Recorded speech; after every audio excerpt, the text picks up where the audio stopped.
पहली खबर की तरफ चलते हैं और आज जश्न आजादी का दिन जिस हवाले से खुसूसी अहमियत इख्तियार कर गया है वो वाला मार्का हक है कि जो कि इस साल के अप्रैल और मई के अंदर पाकिस्तान ने जंग लड़ी और पाकिस्तान ने जंग लड़कर दुनिया भर को यह साबित किया कि पाकिस्तान वाकई में एक आजाद मुल्क है और इंडिया जैसा मुल्क चाहे जितनी भी साजिशें कर ले, चाहे वो बारूदों के ढेरों पर बैठा हुआ हो, चाहे वो जैसे भी मिसाइल बना ले, उसे शिकस्त होगी। और वो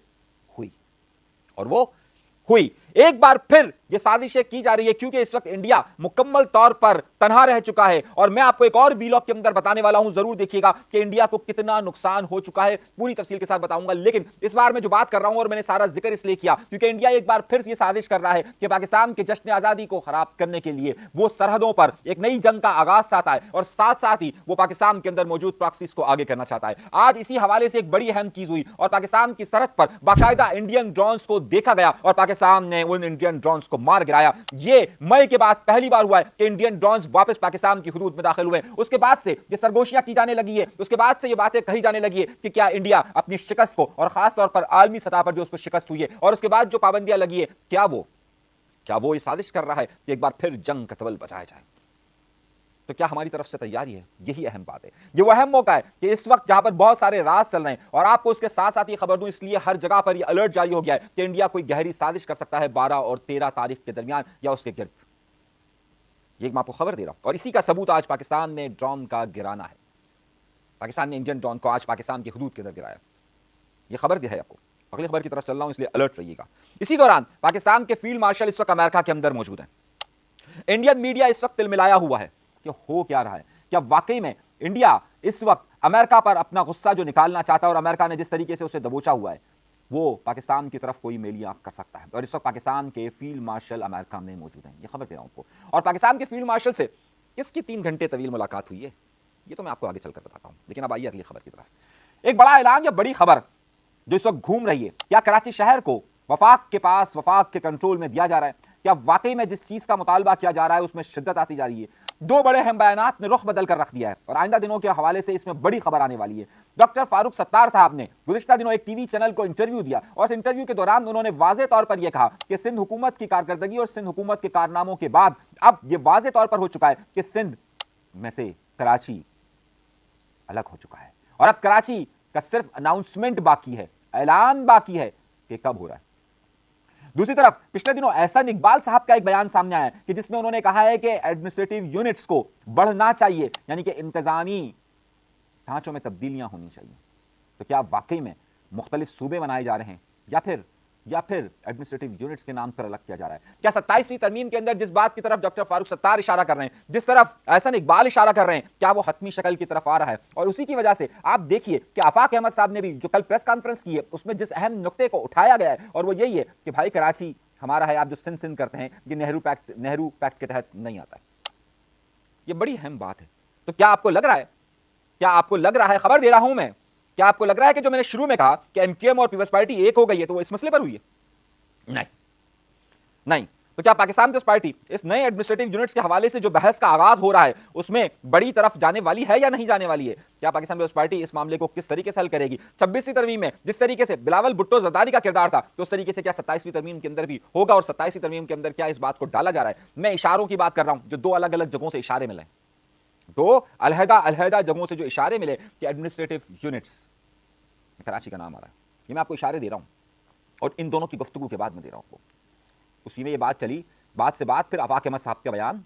तो क्या वाकई में जिस तरीके से अहम पेशरफ्त हो रही है और जिस तरीके से इस वक्त सिलसिला हो रहा है वो आगे बढ़ रहा है? खबर दी है मैंने आपको। फिर उस खबर के बाद आगे चलिए अगली बड़ी खबर दे रहा हूं। मैंने आपको एक खबर दी थी कि MWM मुत्तहिदा वहदतुल मुस्लिमीन ने मार्च का ऐलान किया, धरने का ऐलान किया। किसी टीवी चैनल, किसी वीलॉगर, किसी यूट्यूब, किसी वेबसाइट पर खबर नहीं दी।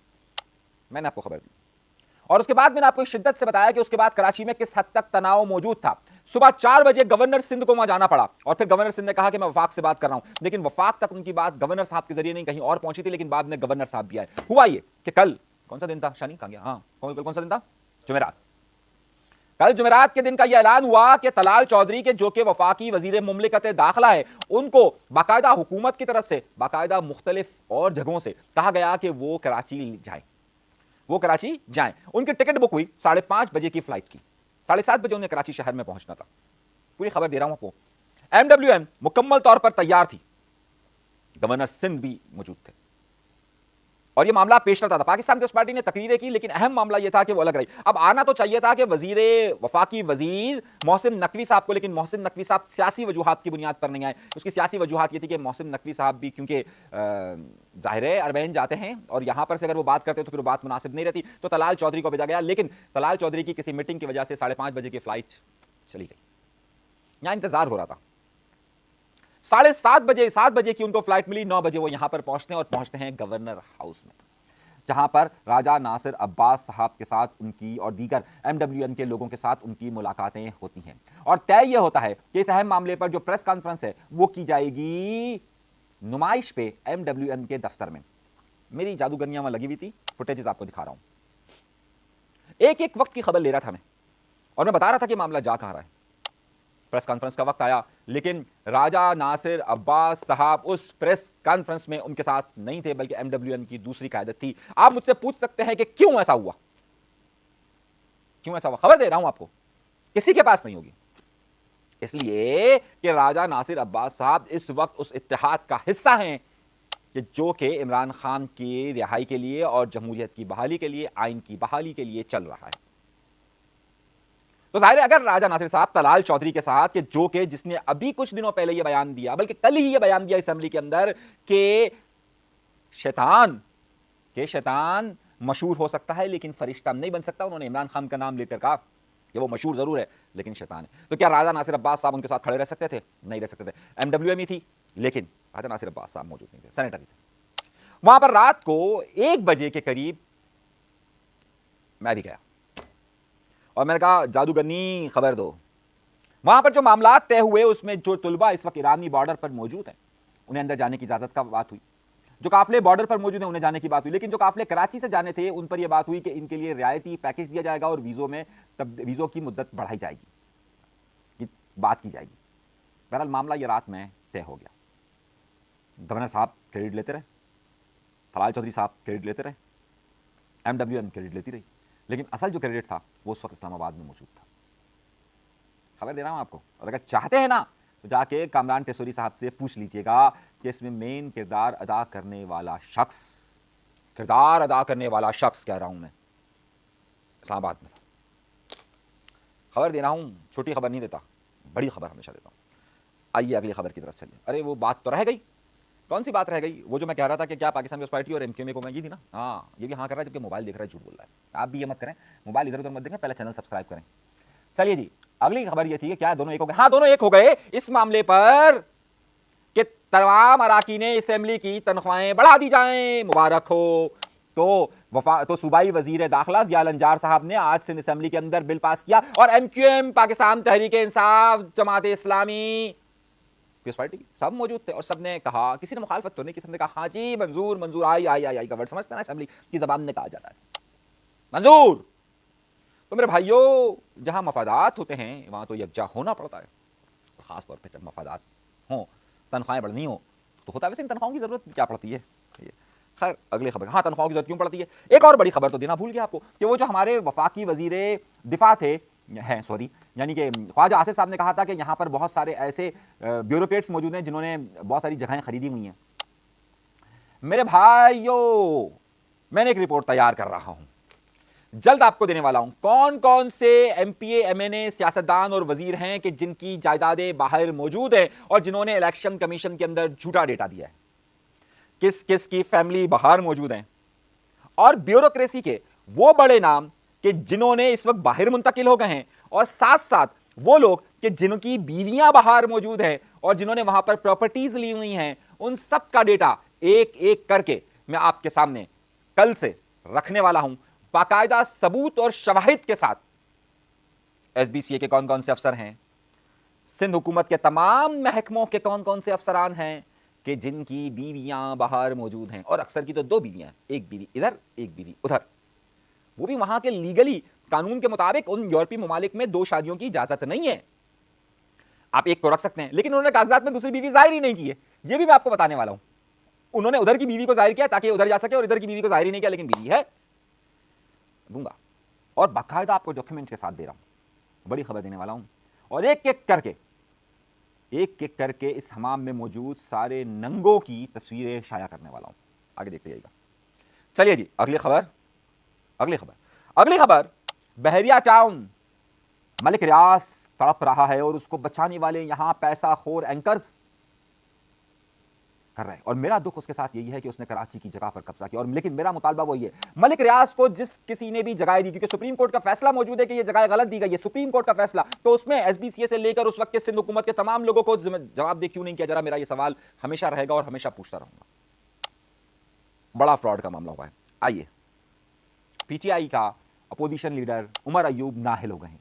अब नाहिल होने के बाद पीटीआई के अंदर जंग शुरू हो गई है कि किसे अपोजिशन लीडर बनाना चाहिए, क्योंकि जो अपोजिशन लीडर बनेगा उसका पोर्टफोलियो बहुत बढ़ जाता है। तो लॉबिंग शुरू हो गई है, इधर से टांग खींच, उधर से टांग खींच, इधर से टांग खींच। यह सिलसिला तेजी के साथ आगे बढ़ रहा है और इमरान खान के चाहने वालों को इसलिए ज्यादा मायूसी हो रही है कि इनकी आपस की जंग खान की रिहाई नहीं दिला सकती। आपस की जंग खान की रिहाई नहीं दिला सकती है। एक अहम मामला है। अगली खबर की तरफ चलते हैं और अगली खबर अहम अहम अहम अहम कुछ लोगों का ख्याल ये था या मामलात ये थे कि क्या किसी जगह पर या किसी मामलात में 14 अगस्त को पीटीआई ने अनाउंसमेंट किया हुआ है कि वो एहतजाज करेगी, कौमी परचम के साथ रखेगी और एक हाथ में पीटीआई का परचम होगा और एहतजाज होगा, क्योंकि 5 तारीख का एहतजाज तो उनका बुरी तरीके से नाकाम हो गया।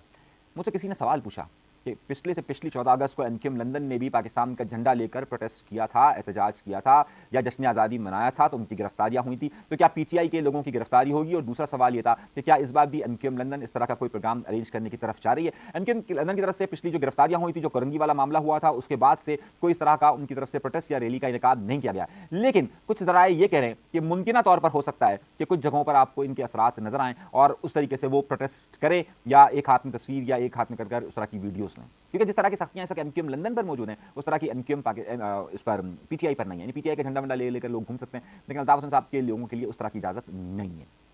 एक और सवाल, उसी पर कल आफाक अहमद साहब से एक सवाल पूछा गया था प्रेस कॉन्फ्रेंस में कि अल्ताफ हुसैन साहब के जो हालिया बयानात है उस पर उनकी क्या ओपिनियन है। तो उन्होंने ये कहा था कि जनाब उनके बयानात का मसला ये आ रहा है कि उनके बयानात में तब्दीलियां रोनुमा हो रही हैं, सुबह और शाम के बयानात में फ़र्क आ रहा है। अगर उनके बयानात एक तरफ हो जाएंगे तो जाहिर है फिर हम उनके उस मौक़िफ़ के साथ आगे चल सकते हैं। ये तो नहीं कहा उन्होंने आगे चल सकते हैं, उन्होंने कहा कि जनाब उनका एक मौक़िफ़ नहीं है कि जिसकी वजह से कोई समझ नहीं आ रहा कि उनका मौक़िफ़ इस हवाले से क्या है। लेकिन एक वीडियो वायरल हो रही है, वो वीडियो वायरल हो रही है कि जिसमें कामरान टेसोरी साहब कह रहे हैं बस 15 दिन में कुछ होने वाला है और 15 दिन से हम उसकी तैयारी कर रहे हैं और बड़ा होने वाला है, थोड़े को ज़्यादा समझिए। अच्छा, कुछ लोगों ने ये समझ लिया, कुछ लोगों ने इस बात को इस तरीके से समझा कि जनाब कोई बहुत बड़ा काम होने वाला है। कुछ लोगों ने ये समझा कि जनाब क्या अल्ताफ हुसैन साहब की आमद की तरफ इशारा हो रहा है। देखिए, ये बातें बहुत अहम है और बहुत नुक्ता है। अगर अल्ताफ हुसैन साहब की आमद होती है तो उसको क्या कामरान टेसोरी साहब वेलकम करेंगे? उसको क्या एमक्यूएम की क़यादत वेलकम करेगी? क्योंकि जाहिर सी बात है उनको उनके आने से इनका तो फिर मामलात नहीं रहेंगे ना, तो ये ज़ाहिर है मुमकिनात में से नहीं है। तो अगर वो उस तरफ का इशारा कर रहे हैं तो इशारा नहीं कर रहे हैं, वो इशारा उस तरफ का नहीं कर सकते, क्योंकि उनको खुद भी मालूम है कि इस सूरत हाल में उनका वजूद किस हद तक रहेगा और ये मामला कहाँ तक रहेंगे। ये एक और सरगर्मी की बात हो रही थी, एक और मामला पर बात हो रही है, इसकी तफसीलात मेरे पास है, लेकिन ये मैं आगे चलकर आपको अगले किसी व्लॉग के अंदर जरा तफसील से बात करूंगा। लेकिन इसका इन सब मामलात से ताल्लुकात नहीं है जो इस वक्त एमक्यूएम की इंटरनल पॉलिटिक्स है, उस हवाले से ताल्लुकात नहीं है। इस वक्त 14 तारीख का है, जश्न आज़ादी का ये लोग मना रहे हैं और उस हवाले से एमक्यूएम को पूरे को उन्होंने इंगेज रखा हुआ है, इसके अलावा इसका और कोई वजूद नहीं है। खैर, फील्ड मार्शल साहब से किसकी मुलाकात हुई? ताजिरों की जो मुलाकात हुई है अब उसके बहुत सारे चीज़ें सामने आ रही हैं और उसमें ये मुलाकात 2 से ढाई 3 घंटे तक की मुलाकात तफसीली मुलाकात है, जिसके बाद ही ये जो हुकूमत ने हालिया ऐलानात किए हैं कि जिसमें ताजिरों की फ़ौरन गिरफ्तारी नहीं होगी, ये उस मुलाकात के बाद के नताइज हैं कि जो सामने आ रहे हैं। तो ये मुलाकात भी बहुत ज़्यादा अहम हुई है। जब मैं ये व्लॉग रिकॉर्ड कर रहा हूँ एंड इस वक्त ये हमारे पास खबर आई है कि अल्ताफ हुसैन साहब को फिर एमरजेंसी में हॉस्पिटल मुंतकिल किया गया है। एक्सक्लूसिव फुटेज दे रहा हूँ, मज़ीद तफसीलात जैसे आएगी हम आपको बताएंगे, अगर आज आ जाती तो आज, लेकिन अब क्या मामलात हुए एमरजेंसी में उन्हें फिर हॉस्पिटल मुंतकिल किया गया है, ये इस वक्त तक की खबर है। मज़ीद खबरें क्या होगी उसके बाद मैं आपको तफसीलात से बताऊँगा और तफसीलात दूंगा कि आखिर उनके साथ क्या मामलात हुए।